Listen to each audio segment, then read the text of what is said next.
Привет! И меня пригласили организаторы, в Инстаграм написали мне и пригласили. Я не на якутском исполнил.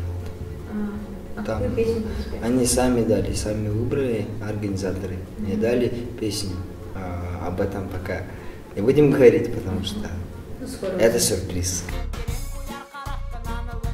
Очень хорошо даже. Я познакомился с новыми ребятами. Они классные чуваки. Мне понравилось очень. И как бы все равно мировоззрение как-то они поменяли мне. Потому что они вообще с другого мира. И я с Якутии первый раз же полетел вообще. Я в жизни вообще первый раз куда-то вышел. И это получилось то, что Москва. 85 с разных регионов России, с разных концов России. Давали почти с каждого региона по 4, по 5 человек заявки.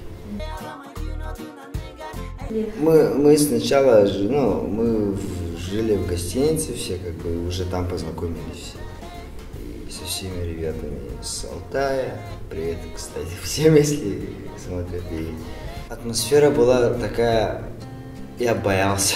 Вот серьезно я боялся и знал то, что обратного пути нету, короче, назад уже не убежишь, как бы. Ребята успокаивали все равно меня. Будет все нормально, чувак, ты крутой.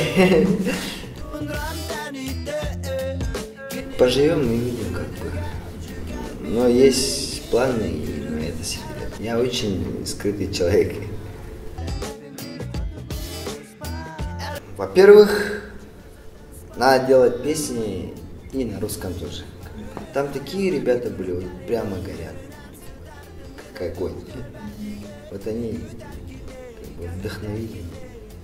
И сейчас спрашивают все, когда песни будут, когда ты новые песни будешь.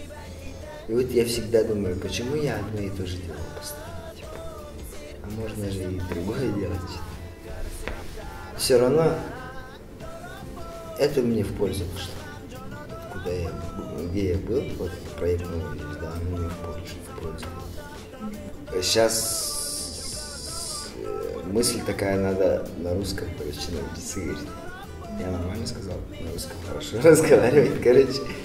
Надо, короче, учить русский язык. С 23 по 30 декабря будут показывать уже эфиры первого тура. И я очень жду вашей поддержки. Земляки мои и не земляки тоже, земляне. Жду вашей поддержки, голосования будет.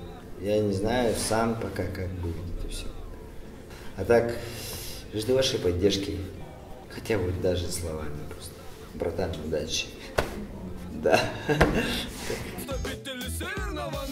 Иногда от человека, иногда просто делать нечего.